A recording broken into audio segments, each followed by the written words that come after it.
আসন্ন ত্রয়োদশ জাতীয় সংসদ নির্বাচনকে সামনে রেখে রাজনৈতিক অঙ্গনে এখন একটাই হিসাব নিকাশ, কে গড়বে নতুন সরকার, কোন জোট এগিয়ে।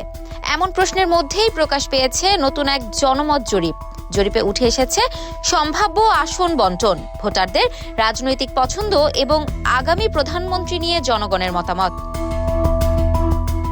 Eminence associates for social development EASD বলছে, নির্বাচনে বিএনপি নেতৃত্বাধীন জোট পেতে পারে প্রায় 208টি আসন, বিপরীতে জামায়াতে ইসলামী নেতৃত্বাধীন জোটের সম্ভাব্য আসন 46টি। জাতীয় পার্টি পেতে পারে 3টি আসন, অন্যান্য দল 4টি এবং স্বতন্ত্র প্রার্থীরা পেতে পারেন 17টি আসন।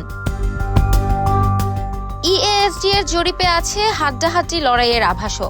সংস্থাটির জরিপ বলছে এমন আসনের সংখ্যা 22টি। রাজনৈতিক সমর্থনের দিক থেকে জরিপে সর্বোচ্চ 66.3% ভোটার বিএনপির পক্ষে মত দিয়েছেন। জামায়াতে ইসলামী পেয়েছে 11.9% সমর্থন, জাতীয় পার্টি 4%, স্বতন্ত্র প্রার্থী 2.6% এবং এনসিপি পেয়েছে 1.7% সমর্থন। সংস্থাটি বলছে, আওয়ামী লীগকে ভোট দেওয়া অনেক ভোটার এবার পরিবর্তনের পক্ষে ঝুঁকছেন।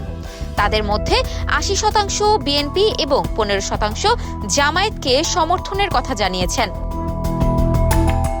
41,500 মানুষের মতামতের ভিত্তিতে পরিচালিত এ জরিপটি এবারের নির্বাচনের সবচেয়ে বড় নমুনা ভিত্তিক জনমত জরিপ। নারীদের মধ্যেও বিএনপির সমর্থন সবচেয়ে বেশি, 71.1%। গ্রাম ও শহর উভয় অঞ্চলের প্রতিনিধিত্ব নিশ্চিত করতে জরিপে প্রাইমারি স্যাম্পলিং ইউনিট পদ্ধতি অনুসরণ করা হয়। অঞ্চল ভিত্তিক বিশ্লেষণে দেখা গেছে চট্টগ্রাম ও সিলেটে বিএনপি জোটের সমর্থন তুলনামূলক বেশি, অন্যদিকে বরিশাল ও খুলনায় শক্ত অবস্থানে রয়েছে জামায়াত জোট। পরবর্তী প্রধানমন্ত্রী হিসেবে 68% উত্তরদাতা তারেক রহমানের পক্ষে মত দিয়েছেন। জামায়াতের আমির শফিকুর রহমান পেয়েছেন 14% সমর্থন, আর 16% এ বিষয়ে কোনো মত দেননি।